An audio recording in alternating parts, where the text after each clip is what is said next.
All right, we're about to start here shortly. And yeah, we're simulcasting. So whether you're watching this from Aloha Digital or if you're watching this from Pixel Sideload, um, feel free to say hello. Yeah, it's been an interesting 24 hours. So we're about to start here in about the next 4 minutes. Do me a solid. You guys are coming in, hit the like button. I would truly appreciate that.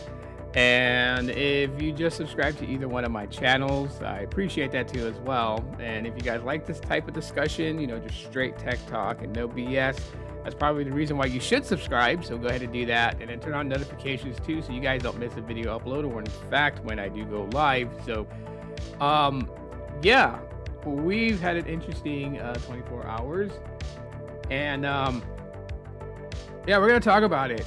So, just listening to what the community's been just kind of chattering about, missed opportunities, and if it ain't broke, don't fix it.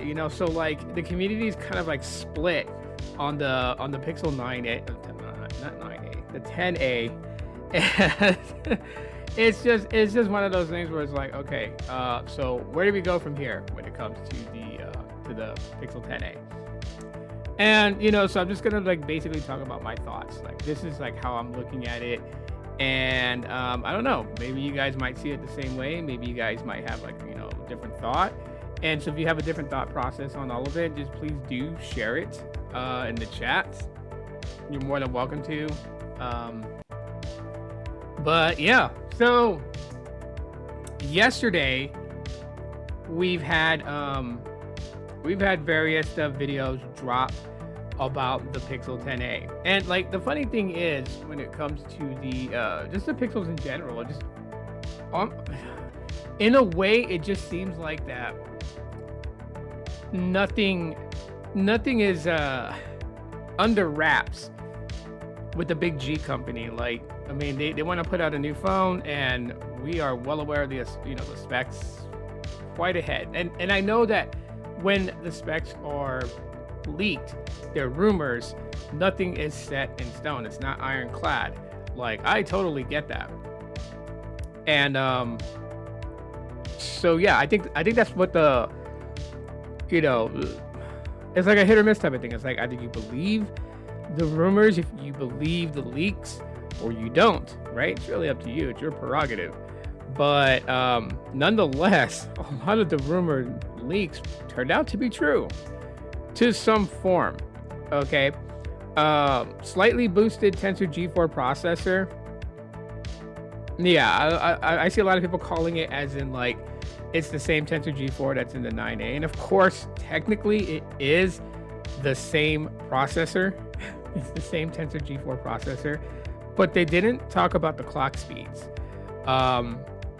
And I didn't see anything that mentioned, like where was it clocked at? Was it, like clocked higher than what the Pixel 9a's Tensor G4 is and the Pixel 9's Tensor G4? Like, where does it go from here? But then there's a missed opportunity there, and something that has left, notifications. But something that has left people literally questioning like what's going on with Google, to be honest. And that's where it's like, like hit or miss, so we're gonna deep dive into that today. Right now I'm just giving time for people to just kind of join in the live stream, to be able to watch and stuff and whatnot. I did get asked if I'm going to get the Pixel 10a. Just to answer everybody, I'm not. I think in a couple of weeks my wife will, and I'm pretty sure she's going for the berry color, and for her to upgrade from the 9a to the 10a. For me, yeah, there's not really a reason for me to upgrade. I have the Pixel 10, and I just don't see a reason for me to spend close to $500 for another phone that is kind of spec'd down from what I'm currently using as my daily driver. It just doesn't make sense. To say that, I have a newer phone is not enough reasoning in today to upgrade. Like, why? What does it really do for me? That's the question. I still got my my 9 Pro XL.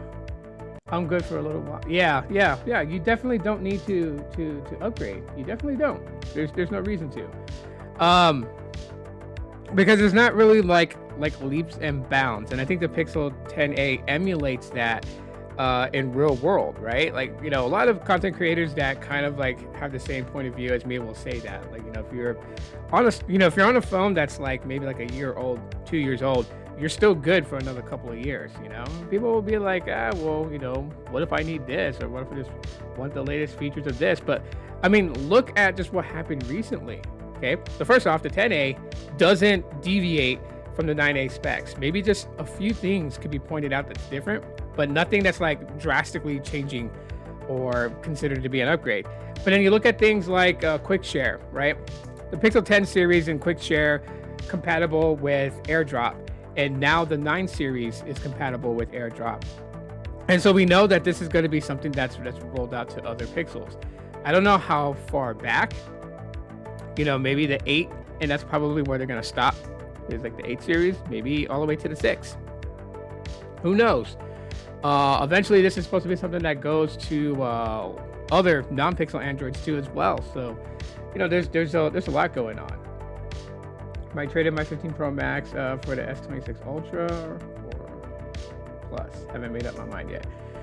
That's a pretty interesting trade-in, and why not? You know. I mean, if the S26 is something you desire, you trade in a 15 Pro Max for it, you get a really good deal out of it, and as long as you're happy, man, then that's a good deal. I just got the 9A, don't see a big difference between the 9A and 10A. Right, there's not really much, that's what I'm saying. Like, I think the confusion that's kind of going on is like, there are people who's just like so adamant about upgrading just to say that they have this year's model.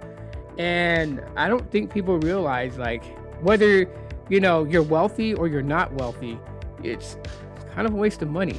And I made that focus that if you have the 9A, there's really no reason for you to upgrade. Right now, if you go to Google's website, store.google.com, and you look at the Pixel 10a, and you'll see at the top, and it talks about, you know, that I think you can get it for like $215 off, but if you look at the fine print, it tells you that that's based on the trading credit of a Pixel 8a. So even the website itself is targeting those that are on Pixels older than the 9a, and that's who they're kind of generally focused on. You know, yesterday I just had a small conversation with a friend that was considering trading in a 7 Pro for the 10a, and I was like, yeah, you know, considering what they're offering, I think they were offering like 180, and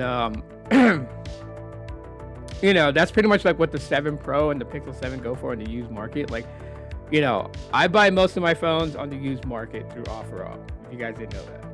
Like, if it's an older phone, not something that's like brand new, then I'll just get it on OfferUp. And at least it allows me to test the phone out before I commit to buying it. So that's probably one of the big reasons why. So I get to check like the battery performance and the battery health. I get to check the cameras, the microphone, and make sure that there's no dead spots on the display. Like everywhere that I touch is, you know, it's registering a touch. Like, that's one of the things. But like with an older phone, what up, Anthony? What's going on? You know, I go use through OfferUp, and so Pixel 7s that I see generally are around between 120 to 130 bucks, and 7 Pros are between, you know, like 150 to at max $200, depending on like how good quality, like, you know, if it's like in pristine condition with, you know, max storage capacity and stuff. I've seen it go as high as $200. So 180 in credit from Google Store as trade-in for for the 10a. That's not bad. That's pretty good. I have a Galaxy S22, and I think I saw it yesterday's video, but I think I showed it on there at the end of the video. But yeah, I was offered $220 credit for trade-in on the Galaxy S22 256 model for getting the Pixel 10a. So I mean, you think about all these things that were leaked over months about the Pixel 10a, and then now that it's here, and we look at it, and it's like, okay, just about everything that was talked about came to be. I mean, I know a little bit close to the launch times when people started talking about it using Gorilla Glass 7i instead of Gorilla Glass 3. And that's pretty good. The fact is that it's supposed to have 3000 nits true peak brightness. I mean, we'll have to see with tests. But the dimensions, the size, the weight, I mean, those things weren't really heavily pushed when it comes to the leaks, but, battery is. And yeah, we got a 5100 milliamp hour battery again. And I don't know what it is, but I see a lot of content creators saying 30 watt. And to my fellow creators out there, it's a 45 watt wired charging, not 30. Okay, now it doesn't talk about the wireless charging here. I thought it didn't, but apparently it's supposed to be 10 watt wireless charging versus the usual 7.5 watts. But the wired charging's been bumped up to 45 watts, so a little bit faster, charging on the battery. But that's totally okay. And then you have 8 gigs of RAM, starting at 128 gigs. So I know that's probably going to be a bummer for a lot of people that's even considering this phone. Much less, that's probably going to be the thing that they nitpick about. And I know for a fact they're going to bring up Apple. I'm pretty sure once the iPhone 17e comes out, and if that thing starts out at 256 base storage, that's going to be the thing that people are just going to go and just nitpick about. It's like, oh, Apple did it to the 17e. Why couldn't Google do it to the 10a? Like, I have already forecasted a lot of the stuff that's going to come through, just so I can shift through a lot of that jargon that doesn't really matter versus stuff that really does matter. And yeah, we do need to start moving towards higher storage capacity on these phones, especially with 7 years of software support. And you do want to make sure you have ample storage in order to withstand that. But while the company offers 7 years of software support, there is a decent sized market out there that maybe upgrades every 3 to 4 years. Maybe, roughly about. The average person tends to upgrade a smartphone willingly or as a gift, average like every 2 years. So is anyone really taking a Pixel and using it for the full 7 years it's supported? No one's reached that level yet, because the very first phones that offered it didn't even pass 7 years yet. But the ones that I've seen on social media that did get it, which if you guys didn't know, that was the Pixel 8. There are a lot of people that got the Pixel 8 and were surprised and shocked at the 7 years of software support. And then currently right now are on Pixel 10s. They're not even on the 8. Some of them had traded in their 8. I remember Steel Trap. I remember things that people say on social media and stuff like that. So yeah, there's not really anyone that's got the Pixel 8 and is maintaining it all the way through the full 7 years. There's some who are I'm not saying that there's no one out there that got the Pixel 8 on month of release and then has upgraded. There's still people that still use the 8. If you want to know who they are, just go to a couple of the other fellow creators here on the platform, like C. Scott Brown. Go to his video where he talks about that, the Pixel 8 or 8 Pro is still worth getting in 2026. And you're going to see a lot of comments on there about people saying, I'm watching this on my Pixel 8 or my Pixel 8 Pro, or yeah, I still am using my Pixel 8 Pro. They're still using it. And so, yeah, they got, I think like 4 more years to go before they touch 7 years. So, good on them. But the thing is, I feel like that the reason that this works out is because they're trying to have an open board for any type of user. The annual upgrader, the biannual upgrader, not biannual, but the every 2 year upgrader, the person that upgrades every 3 to 4 years, the ones that use the phone until the wheels falls off, and the person that has stuck with the same phone for nearly a decade. So like they have all that on the board covered. They also have it like maybe you don't want to trade in your phone because maybe you feel like the value and credit that they're offering isn't worth the value of the phone in itself. So some people will go and take to the used marketplace like OfferUp, SwapUp, Back Market Alpha, Back Market, and you have Facebook Marketplace, Mercari. You have a lot of different places, eBay, and so you'll sell it. Well, if you sell it and somebody was always interested in that phone and decides they want to buy it, you know, they're good to go, because if you've had it for 2 years since day of launch, that means that it's got 5 years of software support left on it for the second owner to be able to use the phone and be able to stay up to date on software. So there's like a lot of things around it. It's not all about using it from day of launch all the way until the very last day end of life. I mean, that's what makes these phones resellable. If you haven't noticed it, on the market today, when it comes to Pixels, they used to be far cheaper. The value used to drop pretty quickly. A lot of people were just like, hey, you know, iPhone's got a better resale value. Now Pixels are starting to get a better resale value only because of the longevity of software support. A lot of people that have learned about what a Google Pixel is also knows that it's got at least 7 years of software support. Hey, Nia and Dang, what's up, man? Welcome back, man. Haven't seen you in a while, but glad to have you here. So, you know, that's the reality of the 7-year software support. So, anyways, but yeah, you know, here's the thing, right? You got one of the things that has people divided. And this is one of the things that I also kind of want to like put focus on. I don't understand this move either. So like midway, right? So we had the Pixel 3a that was the start of the A series, the budget Pixel lineup. I'll be a little bit specific here. If I call it a budget phone, there'll be people that's like, that's not a budget phone. Budget phones between like, you know, $100 to $300. So I'll just be very clear. Budget Pixel phone. You know, it is a mid-ranger, or like a high mid-ranger. Anyways, the 3A and the 4A were basically, you know, budget Pixels. The 3A based off the Pixel 3 and it having I think it's a 600 series Qualcomm chip.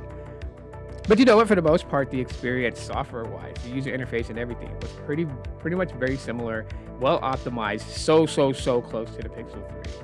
And the crazy thing was the Pixel 3 had better battery than the Pixel 3. But anyone that got the 3A wouldn't really have to second guess if they were getting the same experience as a Pixel 3 owner. The only difference was that the Pixel 3 was a glass body built phone and the 3A was plastic.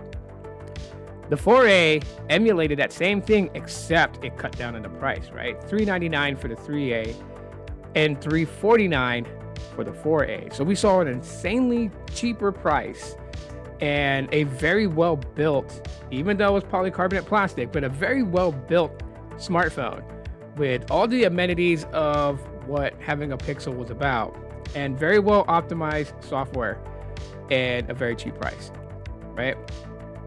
Then you move on to the 4A 5G, which was just like the larger. It served the purpose in two ways.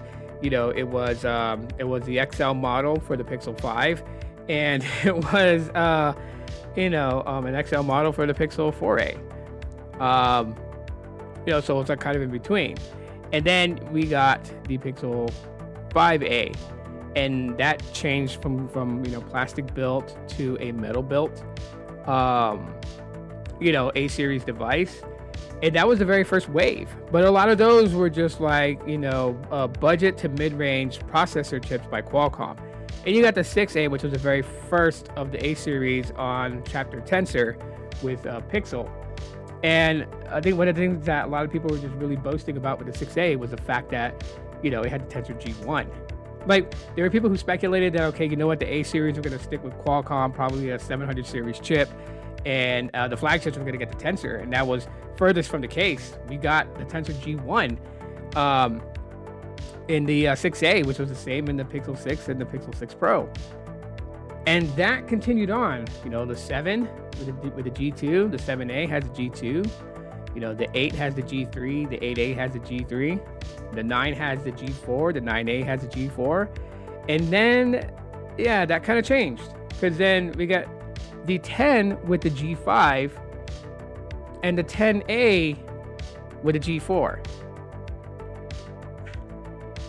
That was one of the things that, A series supporters, and I'm one of them. I have just about almost every A series device except for the 4A 5G. And I've been a big fan of the A series. And even I'm left puzzled questioning this move, like to keep the Tensor G4, like why? Would it have raised the price of the 10A if they put the G5 in it? Because then that still wouldn't make sense to a lot of us, because the Pixel 10 got an additional camera sensor, a telephoto camera sensor, and glass built, and like all the little treatments of a base flagship device. And that's still, along with the Tensor G5, that still remained to be $799 for it. So if the price didn't change on the 10 versus the 9 and what was the offering, then why would it change for the 10A? See, there's things that just don't make sense to me. Then I know people can plug into comments speculations, like maybe chip shortages, because like right now we're having problems, with chip shortages and, RAM costing a lot more. And so, we're like kind of like in the middle of a crisis when it comes to, pocket computers and home PCs and, laptops, etc.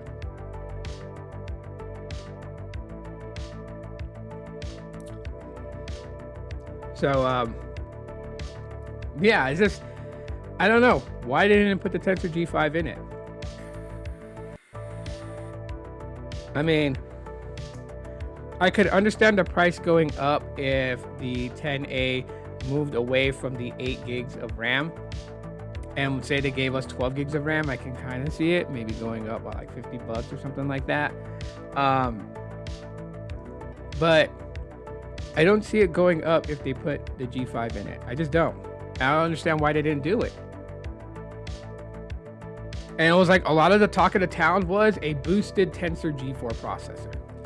Okay, a boosted Tensor, like how much boosted? Because here, they don't even try to at least give some people like, okay, you know what, you're getting the same processor chip as last year's model, but we've overclocked it because after rigorous testing, we know that the Tensor G4 can be clocked at this and be able to yield these types of performances. Like there's nothing, not even on the site does it even say, just throwing the word boosted there. So at least people feel like they're getting something a little bit different, but just Tensor G4, it's just like, okay, well, I can just get last year's model. Because some people base things on the processor's performance right away.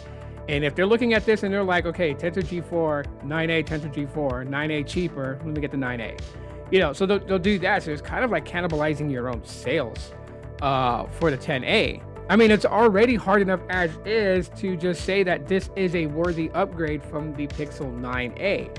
Not even I can really recommend that to anybody out there, and I'm a Pixel fan, and I just don't see a reason in it. And that's just my thing. If I won't upgrade to it, then I won't pitch that people should give it a shot or at least consider it. And I can't ask people to consider it because it's very much the same thing as the 9A. There are very small things and missed opportunities about the 10A. And I've been talking about this for the last 24 hours on social media, and I'm just going to outright say it. So, you can quote this if you want, but the 10A is a 9A plus, in my opinion. And I'm not throwing shade at the 10A. I'm not saying it's a bad phone, don't buy it, or any of that type of stuff. Like, no, but I mean, if you're a 9A user, I wouldn't advise it. Save your money, because you're not going to be missing anything. Like the moment you unbox the phone, that's probably the only true, joyful excitement you're going to have. Using it for 48 hours and beyond that, and you're just going to be like, well, this is very similar to the 9A. Why did I upgrade? Why did I spend all this money on the phone? And like, that's what I'm trying to prevent here, is anyone feeling like they wasted their money. It's a nice phone. If you have the 8A, this will probably be a great upgrade from the 8A. If you have the 7A, definitely an upgrade. 6A, what are you waiting for? If you're trying to hold on to the 6A, for longevity wise, stick with it. If it ain't broke, don't fix it. Stick with it. If it's working just fine with you, stick with it. If your battery isn't swollen, just stick with it. But if you're like, I want an upgrade, is a 10A an upgrade from my 6A? Yes, it is, hands down. So yeah, I don't understand why they didn't put the Tensor G5 in there. And then of course another missed opportunity that people are talking about, and yes, it is a missed opportunity: no pixel snap support. Now, I don't know if this is based on the fact that, that they didn't want to use magnets inside, because that's the one thing that I do miss.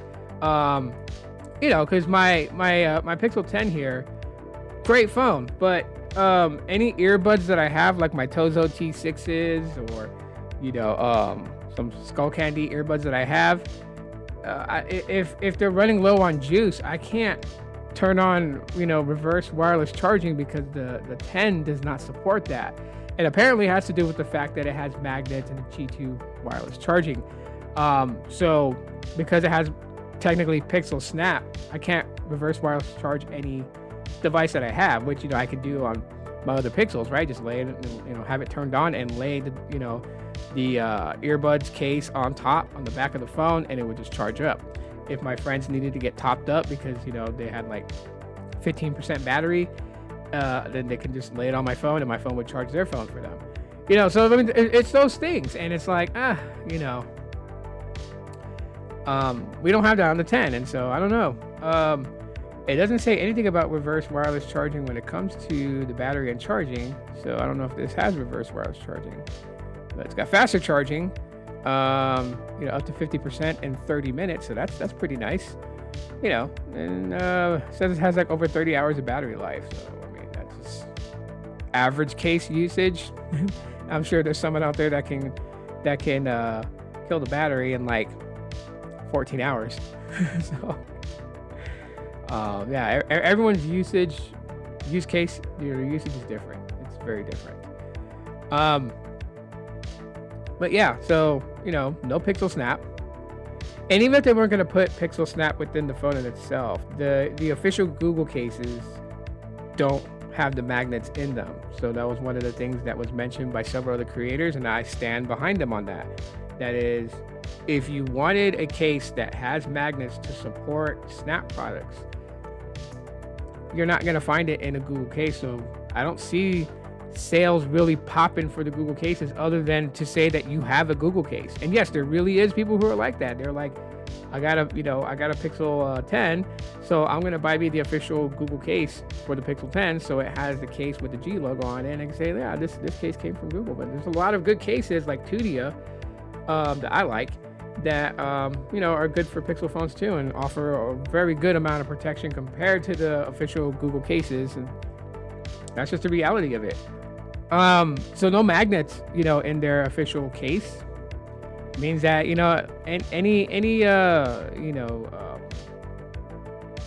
pixel snap or what's the other thing? See, I'm so used to calling it pixel snap now, I forgot what Apple calls it.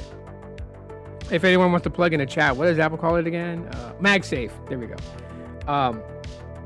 Any MagSafe product or pixel snap supported product, can't use it on the 10A unless you buy a third-party case that has the magnets. Now, if you are a DIY type person, I'm sure you could probably find a way to take the magnets off a third-party case and find a way to put it on the official Google case, so that way it does support the magnets. But then again, I mean, that's going through a lot. That's going through a lot, right? That's like trying to take shit and polish it. It's still gonna be shit.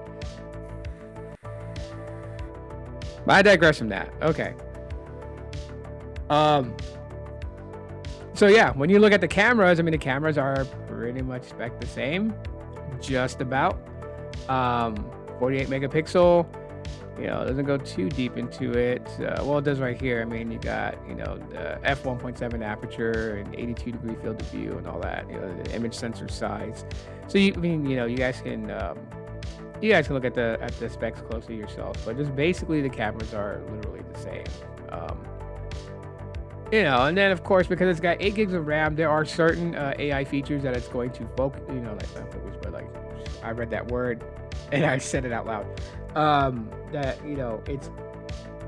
it's going to be able to utilize, and then there's going to be other AI features that's not going to be able to utilize because 8 gigs of RAM is not enough to run that specific feature within Gemini. And so there you guys are back at, square one. And I know that the A series is meant to bring you a near close to base model flagship experience that the 10s have. AI is like their main focal point now. And so why not even have, their budget option be able to at least support 90% of the Gemini features that the base flagship and the Pro models are able to have. Like there's some features the Pro models have that the base model doesn't. And so I get why that the A series will have some things that the base model has. The budget option won't get it. I get that. I don't know. I'm just thinking this, like, all of them should have nearly the same. Like, there should only be like a 1% gap in between them, in my opinion. Maybe I'm reaching. Maybe you guys think I'm dumb for saying that, but at the end of the day, most people are just focused on majority of the stuff is hardware. What type of camera sensor does it have? There's a lot of people that's pissed off. Like, it doesn't matter like how much you try to explain things, right? They don't care. They don't care. They just want it their way. Like, when it comes to smartphones and mobile technology, the everyday person who's interested in upgrading every year and stuff like that, they have Burger King. They have Burger King. Not the food, but the moniker. Have it your way, right? That's the way that they feel like they should be. So they feel like if they think that the Pixel 10 should have, each sensor should be a 100 megapixel sensor, then that's the way that they see it. You can't tell them otherwise. Like, I've tried this experiment. I've said it. I've seen people's responses to what I've said when it comes to the Pixel 10. Everyone was mad. Oh my God, 48 megapixel. They downgraded it from the Pixel 9. Yes, they did. Why? Because there would be no sense to have the Pixel 10 with a 50 megapixel main shooter, 48 megapixel ultra wide, 48 megapixel telephoto, and then have the Pro model with the same camera sensor. It would just make no sense to have, because then what's the point? It just be the 10 and then call the 10 Pro XL, the 10 Pro. You want the Pro model, you're getting a larger display and all this sort of stuff, right? Like, the reason that the 10 Pro exists is because there's some people who just don't want a large Pro model phone. They want a Pro model phone, but they don't want it large. And so now you have, the 10 Pro, just like you have the 9 Pro. And that's it. They're catering to a demographic, to a market, and says, yeah, I would buy your phone if your Pro model phone wasn't, super tall or super big. I got small hands, type of thing. And that's just like, that's what they did. So why have the 10 have the same sensors as the 10 Pro? Because then all that's going to do is just cannibalize the existence of the 10 Pro, and then everyone's just going to go for the 10. So there has to be marginal differences, and if it means downgrading the base model to these sensors, and that's what they're going to do for it to make sense. And I know everything that Google does not always make sense. Like this, for example, it does not make sense. It's a good phone. It's a nice phone. I mean, when you look at everything that it's able to do, if I tell you guys that the Pixel 9a is a solid phone, then I would be an idiot to come and say that the Pixel 10a is just terrible. Because it's the same phone, literally. That's why people are calling the 10a the 9a Plus. Now it comes down to it, it's just like, is it okay to do this because you agree with if it ain't broke, don't fix it type thing? Because that's where the other divide is happening right now in the tech space. While this phone is, center stage, spotlight on it. There are people that's like, it would have been okay this year for Google to not release an A series if it was going to be specced so close to the 9A, then just don't do it, But I mean, there are small differences. One of the things that, and I can't believe I'm saying this because I've never been a supporter of this. Like, bezels have never bothered me. It has not. Because when you're looking at your screen, they don't even appear when you're staring at your screen. You don't really see it. when you're primarily focused. If you're looking for it, if you're looking at your display and you're reading something on social media, but you're like, God, these bezels are ugly. I bet I can see them if I'm looking at this website. Of course you're gonna see it because you're actively looking for it. But if you're just like, oh my God, an article about this, and you open it and you're reading the article and you're immersed in reading that article, you're not gonna see the bezels. But that's one thing that's shrunk on the 10A. They made the bezel slimmer. To me, it doesn't look any slimmer, but that's just me. But there are people who care for that type of stuff. They care for it. They're like, oh yeah, smaller bezels. That's the reason that they're going to upgrade, is because they want smaller bezels. Like, whatever the case point may be. But there are those people that are divided that say that today, that this year would have been an okay year to not have an A series if they weren't going to do anything leaps and bounds. But then if they did that, then there wouldn't be a 10A. And if they try to come with the 11A, the 11A would be the 10A. Because this year we're getting the Pixel 11. So then when the 10A comes out, then the 12 is coming out. And it's like, it would just throw a whole wrench in the gears and the sprockets, and it will just cause the whole machine to just kind of start stuttering and come to a halt. Of course, there's the fact that people are just like, hey, the 9A should have been the last A series device, and to commemorate it, they could have just shut down the A series. The base models could have been the budget options, and then you had the Pro and the Pro XL and the Pro Fold, and maybe come out with a Pro Flip or a Pro Twist or whatever the case may be, Pro Spin. I don't know, whatever the hell mobile technology is going through today to try to separate themselves and make them stand above the rest. Like, do they spin, they flip, whatever the case may be. And I mean, I would have been okay with that too. I would have missed the A series. I would have given it a proper send-off. But, I would have missed the A series for sure. Getting to a comment here, because I see this pretty lengthy comment. Would have been cool if they at least had some different colors. I mean, they have technically different colors, but they're so similar to the last. Yeah, no, I know what you mean. And the colors used to matter, right? The colors used to matter. Right now, it doesn't even seem like it matters. It just seems like that they're like, oh, okay, we'll bring in these shades of color that's very similar to the Google logo. So, lavender is supposed to kind of like pull towards the blue of it. Berry's supposed to pull towards the red of it. Fog is supposed to pull towards the green of it.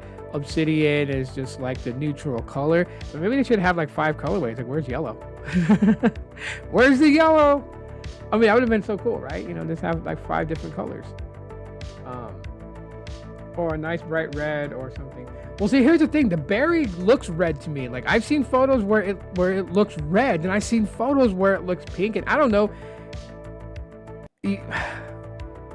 I would need someone to show me an actual Pixel 10A and its red color and take a picture of it with a camera that can do some justice as far as like real color tone matching.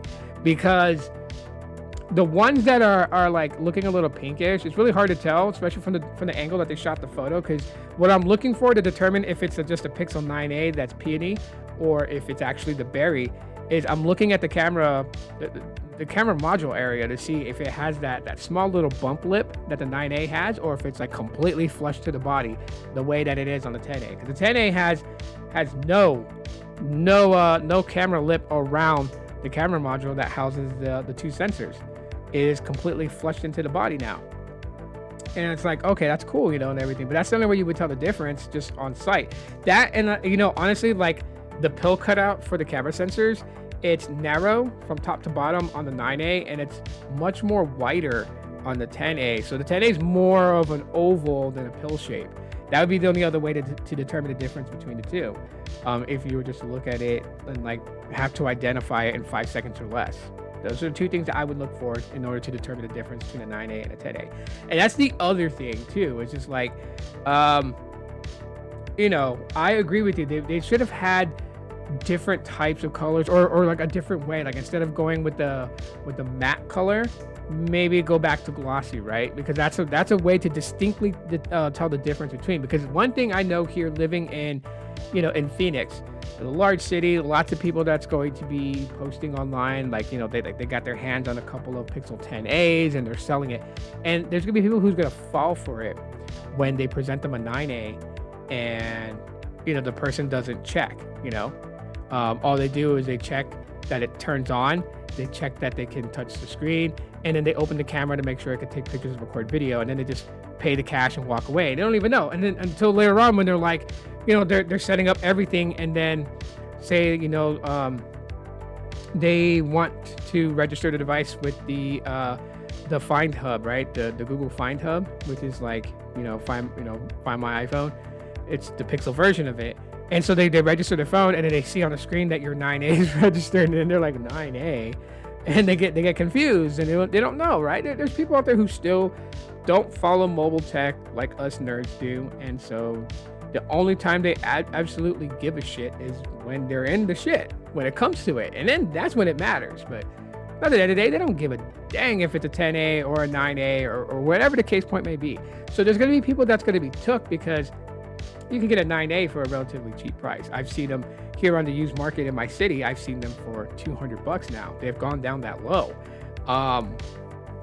So a person that sells the 9A, masking it as a 10A, and sells it for $399, $400. It goes for $500, but I didn't like it. I'm selling it. I'm going back to iPhone. I'm just selling it $100 cheaper than brand new. Buy mine, and then someone buys it and actually spent $200 more on a Pixel 9A, thinking that it was a 10A. Like, that would be like the only other problem. So I think different colorways, yes. I also think different, back plastic design, like alternate each year, right? Glossy one year, matte the next year. If they're gonna keep this same style. Okay, because like with the older A series, like the 6A, the 7A, the 8A, you definitely can see a difference between all three. And it just goes down to this. 6A is going to have a multicolor back, right? Whether it's, it's within the same realm of color, the shade's going to be different, right? So you had, their black or charcoal, which is supposed to be based off obsidian.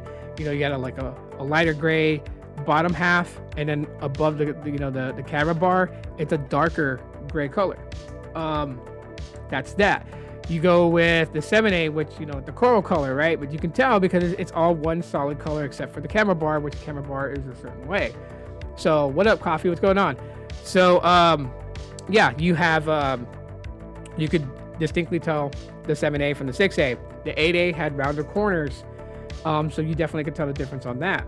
But with the 9A and the 10A, they're so close in design, it's going to be hard to tell. So that's my only other concern. So I would tell people who may find the Pixel 10A on the used market for sale, somebody who claims in their little description of the phone, like, I wanted to try out Pixel, I bought a 10A, I don't like it, I'm going back to iPhone, so I'm selling it for like $300 or $400. When you go to buy the phone, if they tell you it's sealed, don't buy it. Unless they're willing to open it and let you test it. And when you are testing it, go to settings, go to about, and then look for the model name. It says 9A, they're lying to you. It's not a 10A. Look for those things. Besides testing the camera, recording a video to check microphone and audio that's working, and touching the display, making sure that there's no dead spots on the display. Go to settings and about phone and make sure that it is a true 10A, that it's not a 9A. I see that being as a problem. Not like everybody that goes on the used marketplace is going to get hit with this scam, but I can see this being something that, because like here in my city, we have, and thank God it's not Pixels, but this is something that's going on everywhere else, but we have a lot of scams running on Galaxies and iPhone.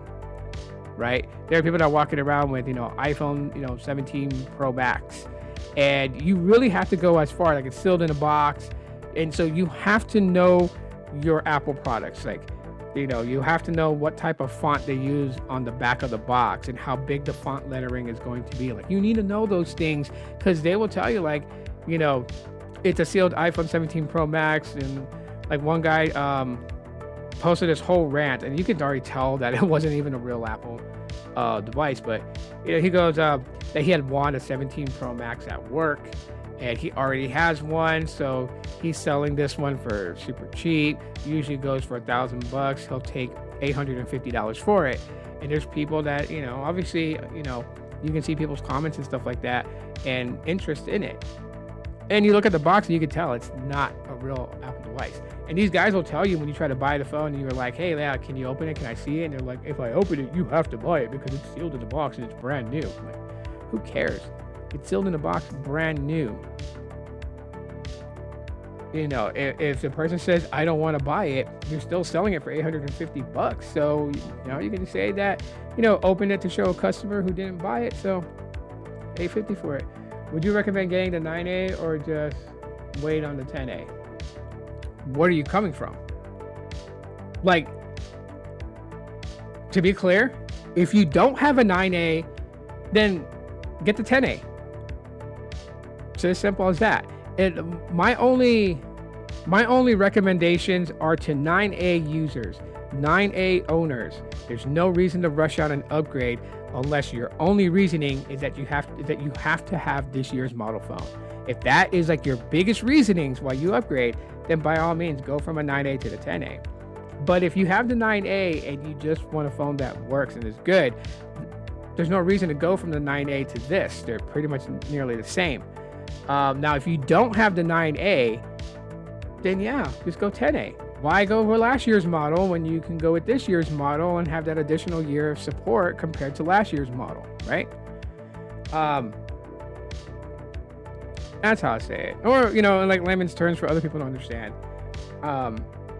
If you if you have let's see, best way to play it. Good analogy I can use. If you have a 2025 Nissan Sentra, there's no reason to go out and trade in and buy the 2026 Nissan Sentra. If you have, let's say, a Chevy Cobalt, and you want to get the 2026 Nissan Sentra, that's worth, right? You're jumping from a major brand over. Even if you have like a Nissan, but you have like a 19, that's going way too back. Let's say like, a 2020 Nissan Sentra, then the 2026 would be a worthy upgrade to trade in your 2020 Nissan Sentra for the 2026 one, right? So all I'm just saying is if you're a 9A user and you like the phone and you don't have to have the latest phone every year, then if you're thinking about upgrading to the 10A, it's not worth it. It's pretty much the same.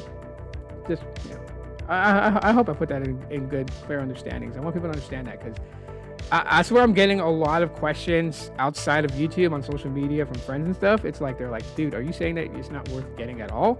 Like, no, I'm not saying that. I'm saying that if you have the 9A and you like the 9A and you're not all about standing on the latest year's smartphone model, then there's no reason to go to the 10A. You have an 8A, a 7A, a 6A, a 5A, a 4A, or a 3A. Yeah, going to the 10A is not bad. Especially the older your device is, yeah.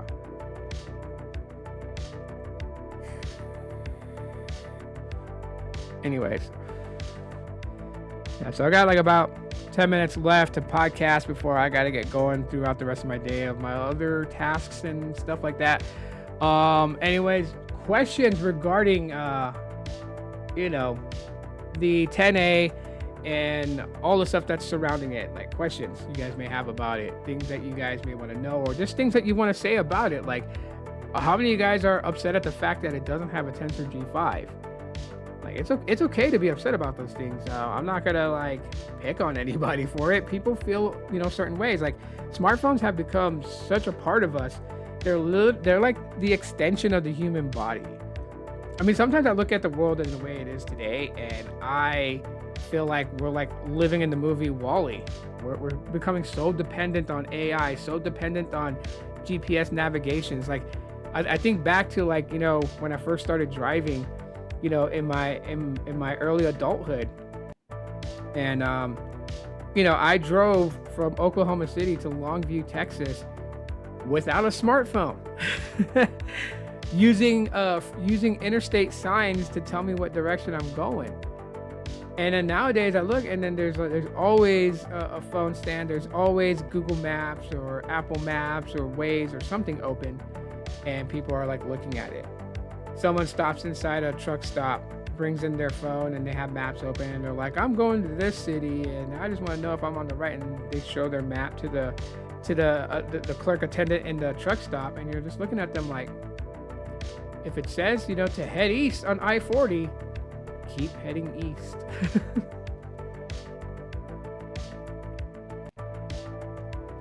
Maps will tell you when there's a junction you need to take, an exit you need to take, or a different interstate you need to merge on. I mean, yeah, so. Well, yeah. As for me, like I said, I am not getting the Pixel 10a. My wife is. So when she gets her Pixel 10a, and it's not going to be anytime soon, but when she does, she's going to let me unbox it, and, you know, she's going to give me her feedback on the phone, and I get to relay that feedback to all of you, whether here on the main channel or, you know, on the Pixel Sideload channel, which, you know, shout out. We're like at 109 subscribers on the Pixel Sideload channel, and I'm simulcasting to both channels, right? So if you are subscribed to the Sideload and you see on your time feed later on, there's a live stream that happened on that channel, it's this one. I got it set up on OBS where I can stream to multiple, especially when it's Pixel news coverage. I don't want to pick and choose which channel it goes to. So when it comes to that type of stuff that I want to talk about, then live streaming, I can simulcast. But yeah, I'm not going for the Pixel 10a myself. Maybe I'll grab one later on at the end of this year, beginning of next year, just to have my own in the collection. Because I know, like, right now, places that have, like, you know, pretty good deals. Google Fi has a pretty good deal.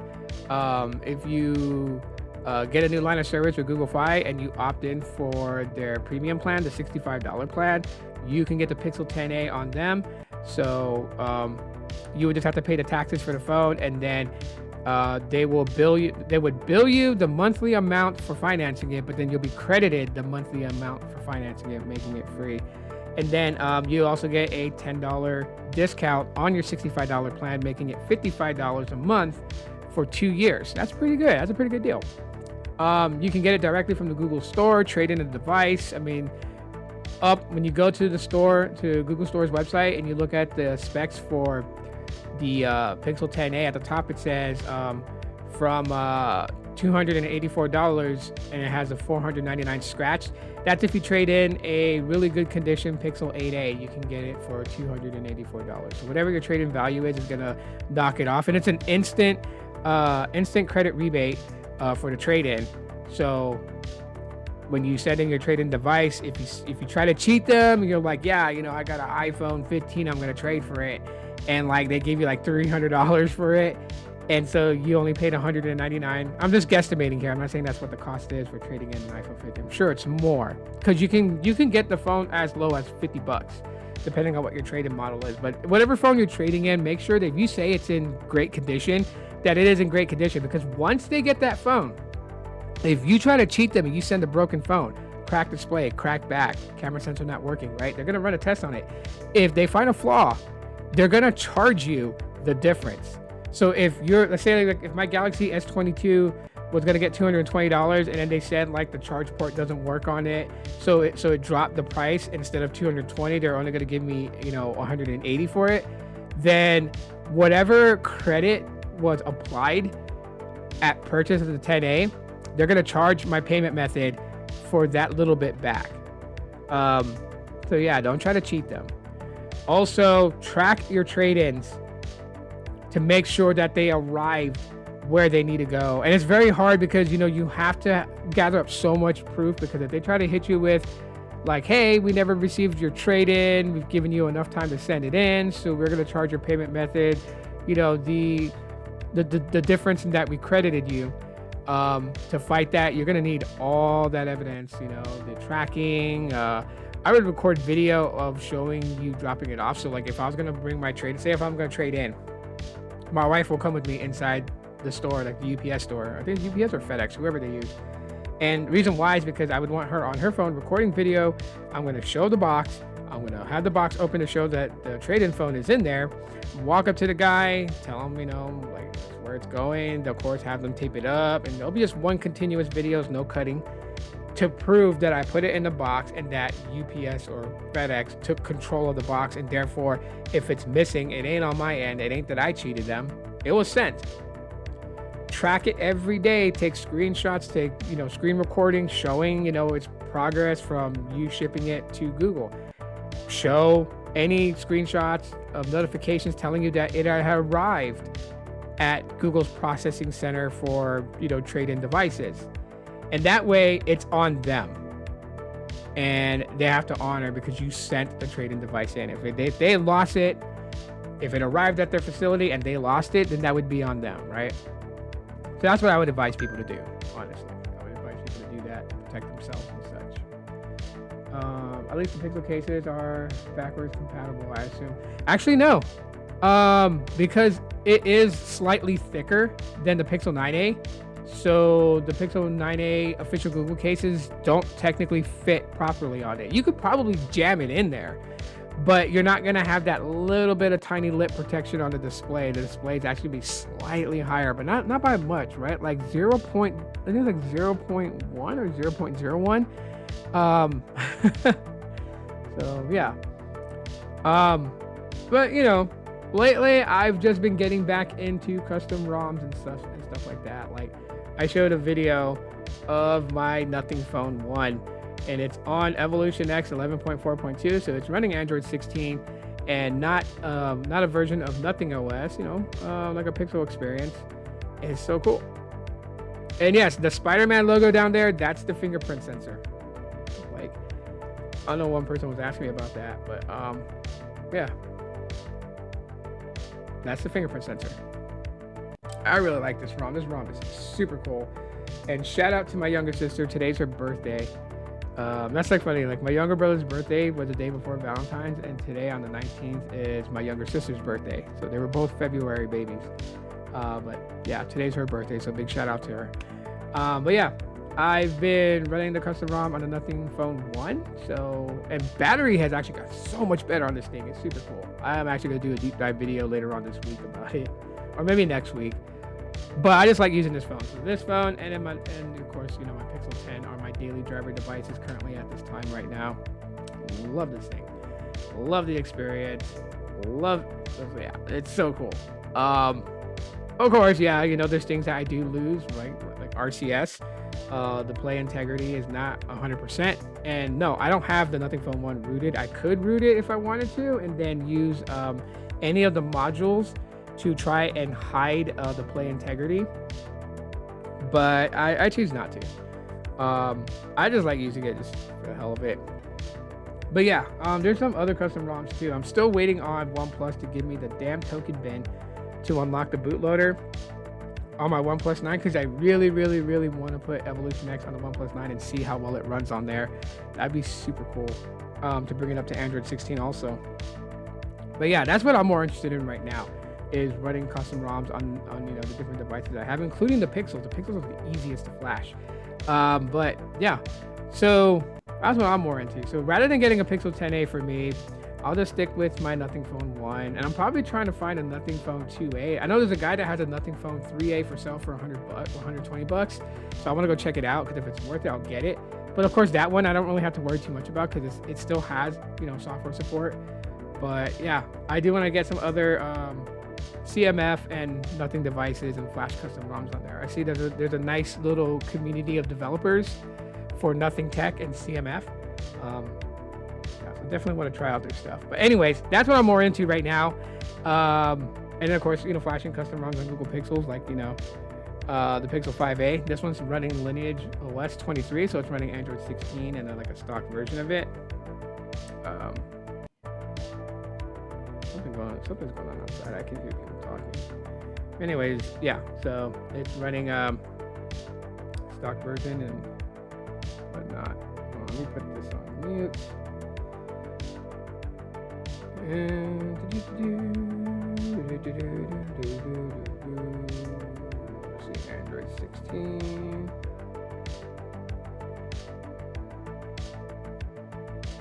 Let's do the system update. There it is. There's actually another update. Oh no, wait, that's the same one. I don't know why they do this, but yeah, Lineage OS 23.2. So I have that on the Pixel 5a. Yeah, it's great kind of taking some of these older phones and putting like the latest version of Android on them and then seeing them revived. And yeah. So anyways, yeah, we'll pretty much chalk it up to that. When I get a new phone, I'm gonna put the graphene on it. Yeah, graphene OS is actually pretty good. Just, understand certain apps might not work with it, especially when you install an app on graphene OS through the Play Store.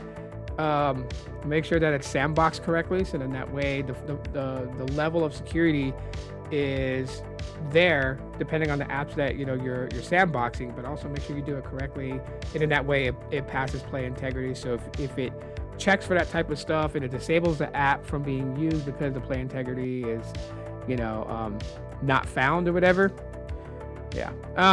If you want some articles to read on graphene OS and how to make the apps work correctly, without problems, I can send you a link on Google Chat of like some literature to read and stuff like that. Graphene OS is pretty good. I hear good things about it, but I'm more of a customizable type of guy, so Evolution X is kind of more my cup of tea. But yeah, anyways, I'll leave it at that. You guys enjoy the rest of your day. The weekend is almost upon us, so happy Friday Junior today. And yeah, I'll see you guys tomorrow in a video. And yeah, just enjoy the rest of your week. Cool, everybody. Aloha, take care. Love you guys very much. You guys be safe out there.